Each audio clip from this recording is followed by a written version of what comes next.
नमस्कार दोस्तों, एक बार फिर से स्वागत है आपका डेटा साइंस वाला के यूट्यूब चैनल पे।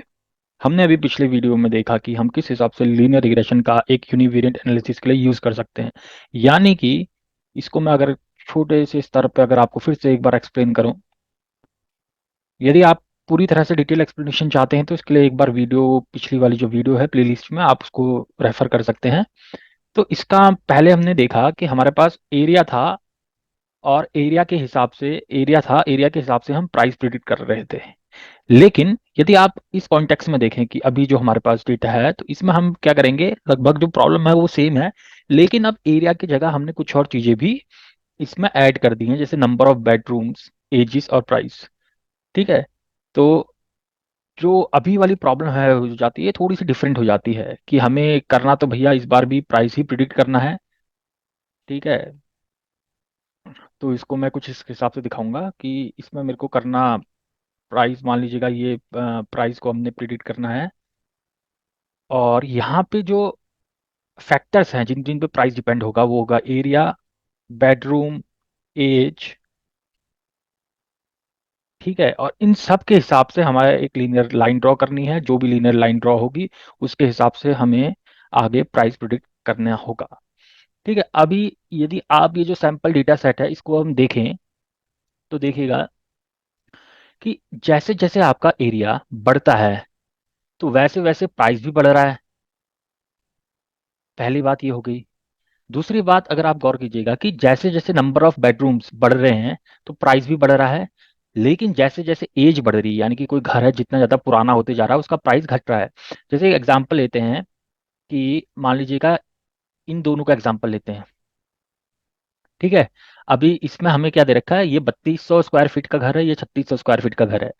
लेकिन 3600 स्क्वायर फीट का रेट ज़्यादा होना चाहिए था, प्राइस ज़्यादा होना चाहिए था, पर क्योंकि उसका जो एज है ना, उस बिल्डिंग की एज है वो ज़्यादा है, यानी कि बहुत पुरानी बिल्डिंग है, उसके 12 साल बड़ी बिल्डिंग है, पुरानी बिल्डिंग है, तो इसका प्राइस क्या है, कम हो जा रहा है। अभी हमने ये सारे फैक्टर देख लिए। इसके अलावा आपने एक चीज़ गौर की होगी इसमें, कि हमारा इस केस में नंबर ऑफ बेडरूम्स हमें नहीं दिए गए हैं। तो देखते हैं कि यानी कि ये जो वैल्यू है ये नल वैल्यू दे रखी है। ठीक है। यानी कि ये वैल्यू हमारे पास है नहीं, तो हम ये वैल्यू भी निकालेंगे और इसके थ्रू हम आगे अपना प्राइस प्रिडिक्ट करेंगे।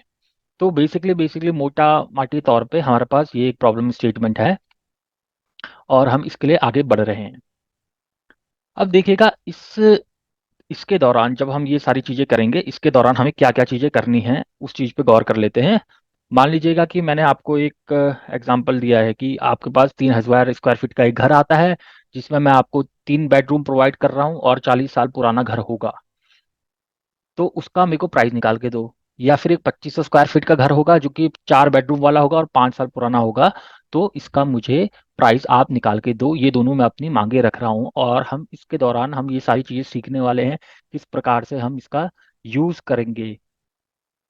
तो इसको हम थोड़ा समझ लेते हैं। यानी कि जो हमारा अभी वाला जो कॉन्टेक्स्ट है, इसमें हमारा जो प्राइस है वो डिपेंड करेगा एरिया पे, बेडरूम में और उसकी एज में। तो ये जो तीनों चीज हो गए हमारे, ये हमारे इंडिपेंडेंट फीचर्स हो गए। ठीक है। तो यानी कि ये जो तीनों हो गए ये हमारे इंडिपेंडेंट फीचर हो गए। यानी कि ये X1, X2 और X3 हो गए, और ये हो गया हमारा डिपेंडेंट। ठीक है। अब ये किसी ना किसी हिसाब से इसके साथ डिपेंडेंट हैं और कोई ना कोई इसका कोफिशिएंट रहेगा। ठीक है। तो उसको अभी हम मान लेते हैं M1, M2 और M3। और एक इसका इंटरसेप्ट रहेगा जो होगा B। तो इस तरह की हमारे पास कोई इक्वेशन आने वाली है। तो हम इस इक्वेशन को ऐसे करके भी लिख सकते हैं। आप देख सकते हैं y equals to M1 x1 plus M2 x2 plus M3 x3। तो यदि हमने ये इक्वेशन निकाल ली, तो हम किसी भी y की वैल्यू को प्रिडिक्ट कर सकते हैं, जो कि हमारा डिपेंड होगा x1, x2 और x3 के ऊपर। तो आइए शुरू करते हैं और देखते हैं इसका सोल्यूशन हम कैसे कर पाएंगे। तो हम यहाँ से कोडिंग अपनी शुरू करते हैं, जैसे कि मैंने पिछले आपको पार्ट में बताया था, क्योंकि हमारे पास जो डेटा है वो हमारे पास CSV फाइल में है, जिसको हम कह रहे हैं home price dot CSV।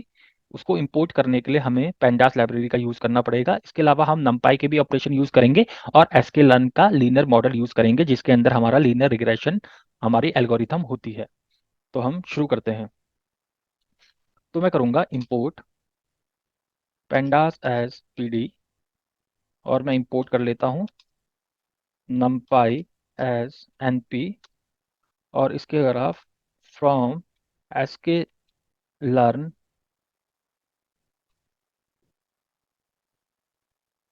import linear model, ठीक है। तो ये तीनों चीज़ मैंने इंपोर्ट कर दी है। इसके अलावा मैं आपको ये भी दिखाना चाहूँगा कि किस हिसाब से हमारे पास कौन कौन से डेटा सेट पढ़ रखे हैं। तो हमारे पास एक होम प्राइस जो CSV पढ़ रखा है, जो मैंने आपको अभी एक सैंपल के थ्रू दिखाया। अब मैं इसको एक बार आपको पूरी तरह से डिस्प्ले कर देता हूँ। तो मैंने DF नाम का एक डेटा फ्रेम बना रखा है, जिससे मैं क्या कहते हैं, पेंडास के थ्रू मैं रीड कराना चाह रहा हूँ इसे। क्योंकि ये मेरा टाइप क्या है, CSV टाइप का है, तो मैं इसमें CSV लिखूंगा। और इसका नाम है home price dot CSV। Home price dot CSV, मेरे को दोबारा चेक करने दीजिएगा। होम प्राइस, सॉरी, इसका होम प्राइस 1 है, क्योंकि मैंने एक बार इसके ऊपर ऑलरेडी काम कर लिया था। तो इसका होम प्राइस 1 डॉट CSV नाम है। मैं यहाँ से डायरेक्ट इसको पेस्ट भी कर सकता हूँ। और अब मैं डेटा फ्रेम का आपको हेड दिखाता हूँ। तो ये इस प्रकार से है, ठीक है। तो यहाँ पे मैंने कहा था आपको कि हमारे पास एक मिसिंग वैल्यू है, तो इसको भी हमें टैकल करना है। तो इसके लिए सबसे पहले अब हमें मिसिंग वैल्यू को टैकल करना है, क्योंकि सबसे पहले तो हमें डेटा, जो फ्रेम है, जो हमारे पास डेटा पड़ा है, उसको सुधारना पड़ेगा। तो इसके लिए हम क्या करेंगे, data pre processing. Data processing, अब इस प्री प्रोसेसिंग के अंदर क्या करने वाले हैं, हम फिल करेंगे NA को। ठीक है, अब मैं फिल क्या किससे कर सकता हूँ, मीन से कर सकता हूँ, मोड से कर सकता हूँ, मीडियन से कर सकता हूँ। आपको ये जरूर पता होगा मीन क्या होता है, मोड क्या होता है, मीडियन क्या होता है। तो मैं इसका मीन ले लूंगा, यानी कि एवरेज ले लूंगा नंबर ऑफ बेडरूम्स का। तो उसका मीन निकल जाएगा एक, ठीक है। और मीडियन क्या होता है, जो सबसे ज़्यादा हमारे पास एक मीडियन वैल्यू होती है, बीच की वैल्यू आती है, उसको हम मीडियन कहते हैं।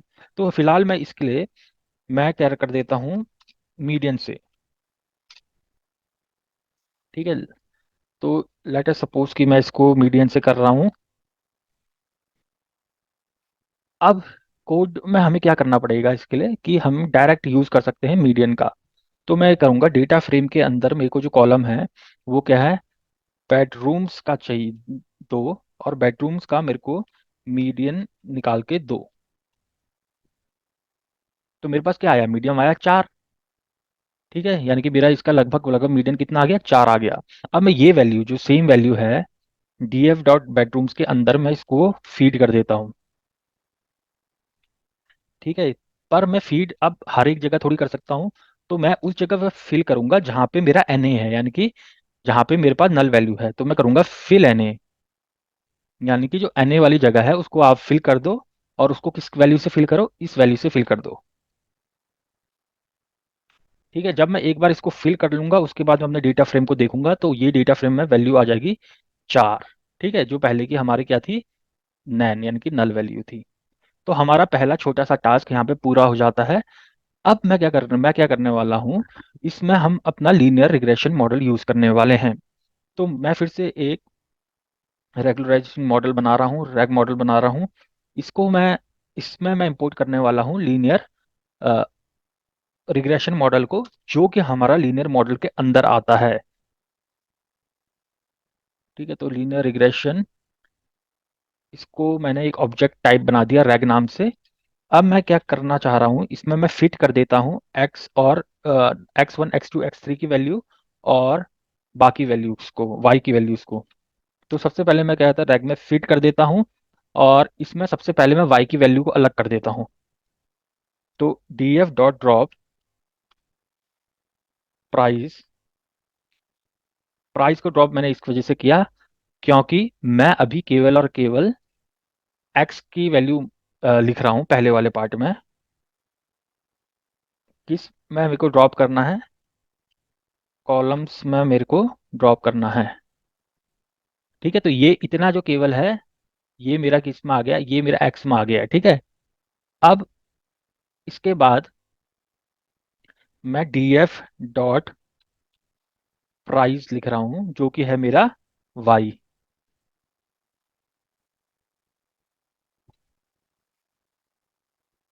तो ये जो मेरा पहला पार्ट है, ये मेरा एक्स हो गया, यानी कि ये तीनों चीज़ों को एक्स करके दिखाएगा।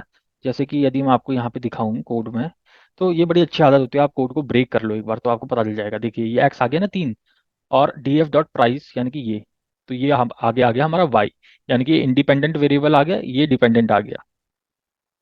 ठीक है, तो मैं इसको एक बार रन कर लेता हूँ। ठीक है, हमारा मॉडल बन के तैयार है। अब सेम चीज, अब मैं इसका एक बार कोफिशिएंट देख लेता हूँ कि इस जो भी हमारे पास लीनियर इक्वेशन बनी है उसका कोफिशिएंट क्या है। तो उसके लिए मैं, देखिए यहाँ पे 3 कोफिशिएंट आए हैं, क्योंकि जैसे मैंने आपको ऊपर दिखाया, यहाँ पे इन सबके अपने अपने कोफिशिएंट अलग होंगे, M1 M2 और M3, लेकिन जो इंटरसेप्ट होगा वो सिर्फ एक होगा। अभी मैं इंटरसेप्ट भी निकाल के दिखा देता हूँ आपको। तो रैक डॉट इंटरसेप्ट, ठीक है, इंटरसेप्ट ये आ गया है। आप देख पा रहे होंगे कि एक ही आ रहा है इंटरसेप्ट। अब देखिए मेरे पास पहला, मेरे पास क्या काम था, मेरे पास पहला, मेरे को जो काम करने थे कि 3000 स्क्वायर फीट का एरिया होगा।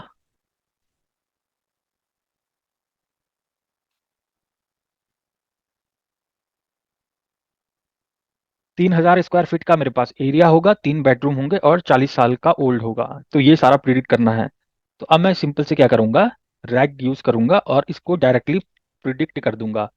ठीक है, और प्रिडिक्ट के लिए उसके बाद मैं 2 स्क्वायर ब्रैकेट यूज करूंगा। ठीक है, क्योंकि इसमें हमें अपनी जो एरे को जो शेप देना पड़ेगा ना, एक प्रॉपर शेप देना पड़ेगा। तो उसके लिए मैं 2 बार इसमें स्क्वायर ब्रैकेट यूज कर रहा हूँ और उसके बाद मैं वैल्यूज अपनी डाल दूंगा। तो वैल्यूज क्या है, सबसे पहले वाले में क्योंकि हम एरिया दे रहे हैं तो वो हो गया 3000। उसके बाद हम नंबर ऑफ बेडरूम्स दे रहे हैं और उसके बाद हम इसकी एज दे रहे हैं। ठीक है, अब जो मैं यहाँ पे ये सारी चीजें दे रखी हैं, और इस वाले केस में हमारा क्या आ रहा है आंसर, वाई का आंसर आएगा, यानी कि इसका प्राइस आएगा। तो प्राइस लगभग 498408 आ रहा है हमारा। अब मैं ये सेम चीज जो हमारी ये वाली मैथमेटिकल इक्वेशन है इसके थ्रू भी मैं निकाल सकता हूँ बहुत इजीली। ठीक है, अब मैं एक बार आपको निकाल के दिखाता भी हूँ उसे। तो इसके लिए मैं क्या करूँ, सबसे पहले ये ले लिया मैंने, M1, M1 को मल्टीप्लाई कर देता हूँ X1 से, और फिर ऐड करता हूँ M2, और इसको मल्टीप्लाई कर देता हूँ मैं X2 से जो कि है 3। फिर इसमें ऐड करता हूँ,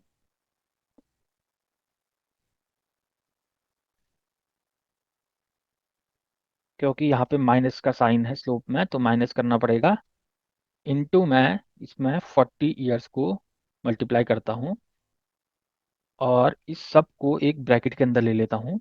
और फिर जो भी इसका जो सोल्यूशन आएगा उसमें मैं लास्ट में ऐड करूँगा इंटरसेप्ट। तो हमने यहाँ पे इंटरसेप्ट निकाला था ये। ठीक है, अब मैं एक बार इसको रन करके देखता हूँ। देखिए जो आंसर है एकदम सेम आया है, आप देख पा रहे होंगे लगभग लगभग सेम आंसर है। ठीक है, पॉइंट का थोड़ा सा अंतर है क्योंकि इसमें अलग तरह के नंबर ऑफ डेसिमल पॉइंट इसमें रिस्ट्रिक्ट कर रखे होंगे, तो इस वजह से थोड़ा सा आंसर में वेरी आया वरना अगर 0.2515 यहाँ तक पूरा आंसर जो है हमारा सेम है। अब मेरे पास एक और टास्क था। ठीक है, अब मैं सोच रहा हूँ कि मैं कुछ और तरीके से भी प्रिडिक्ट करूँ।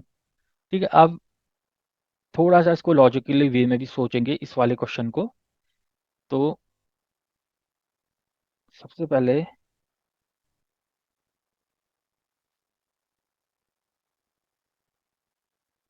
इसको कॉपी कर लेते हैं।